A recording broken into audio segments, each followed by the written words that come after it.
Wow, that was bad. Hi everyone, this is Josh, and let's just get right into it. The Mule was written by Nick Schenk. It's based off the true story of Leo Sharp, a World War II veteran that went from being a well-respected horticulturist to being a drug courier or a drug mule for the Sinaloa cartel while in his 80s. This film was directed by Clint Eastwood, who also stars in this film as the main character. He was 88 when he made this film.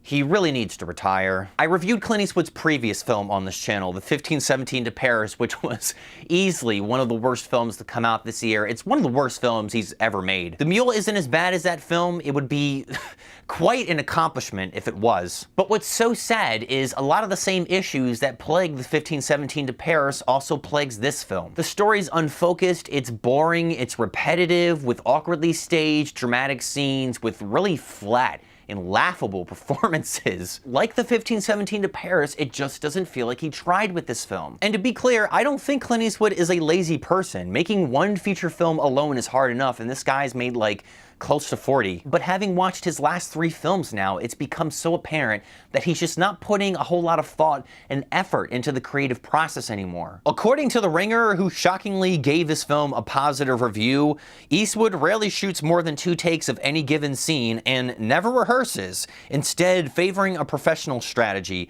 workmanlike and efficient. Well, that could explain the shitty acting. Clint Eastwood is very old, so it's hard to blame him for taking this leisurely approach, but he's really doing a disservice to his legacy when he puts out half-ass films like this. Just a quick warning, I'm about to go into spoilers, so if you don't want anything spoiled, go to this part in the video. You're not really missing much, but if for some reason you want to watch this movie unspoiled, then maybe click to this part in the video.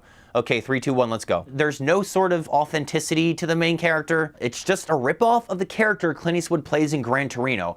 He's a war veteran, he's got family issues, and he's a little racist. The main difference, though, is that instead of him being this clever, intimidating badass like he was in Gran Torino, he's just a naive, ignorant old moron. I don't understand how this main character manages to stay alive for so long. He constantly disrespects the cartel and somehow doesn't die even after repeatedly disobeying them. The only reason why he doesn't get murdered in the movie is because of the cartel leader, played by Andy Garcia, who likes him because of how dumb and unpredictable he is, which I guess he concludes makes it harder for law enforcement to catch him. And after Andy Garcia gets shot in the head by one of his own men for what seemed like no reason, the script still finds the dumbest explanation to keep Clint Eastwood alive. After the leadership in the cartel changes, they send a person from the cartel to threaten Clint Eastwood and tell him that if he disobeys orders again, he's going to get killed, no matter what. And on the very next drug run, Clint Eastwood disobeys orders, disappears for days, and he's spared by the same guy who threatens him after Clint Eastwood gives him an excuse that he had to go to his ex-wife's funeral. Yeah, something tells me that's bullshit, and the cartel would never actually do that. I don't understand the appeal of this main character. He is so dumb. I was confused and very lost by his shocked reaction after he finds cocaine in the duffel bags on his second drug run. Oh my god, what the hell is this? They're from the cartel, Clint. What the hell did you think was inside of them? The film tries to pass off his goofiness and his stupidity as the things that make him charming and relatable,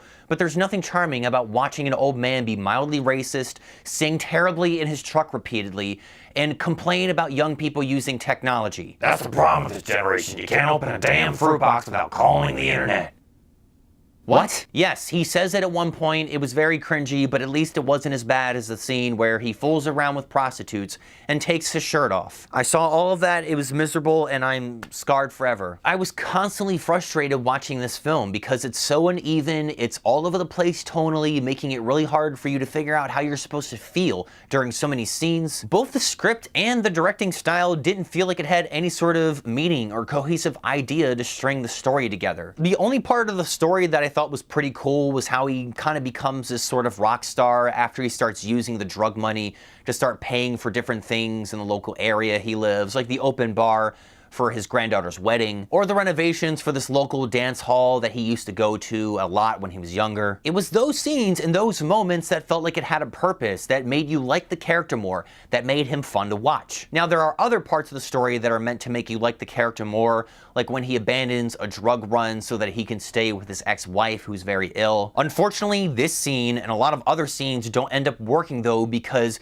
they're too melodramatic, flat, and tainted with terrible dialogue dialogue. I did like Bradley Cooper, Michael Peña, and Laurence Fishburne, who are really the only actors in this film that deliver decent performances, but they're not in the film that much, and their talents are wasted because their characters who work for the DEA don't really have any depth. There's no energy in any of the scenes that involve the DEA. It's just a bunch of boring procedural DEA bullshit. Like the DEA subplot, there are so many other parts of the story that either don't have enough of a purpose or don't have enough energy to make a significant impact on the film. I felt this way about the final dialogue scene between Clint Eastwood and Bradley Cooper, which should have been this incredible moment where you had this older guy who passes some valuable wisdom off to the younger guy. But the scene is way too subtle, half-baked, and nondescript for it to be even remotely satisfying. I hated so many things about this film. It's so stupid, some of it's funny because of how bad it is, but most of the story feels like dead weight. What a waste of my life. That's 2 in a row for you now, Clint. I'm going to give The Mule a 1.5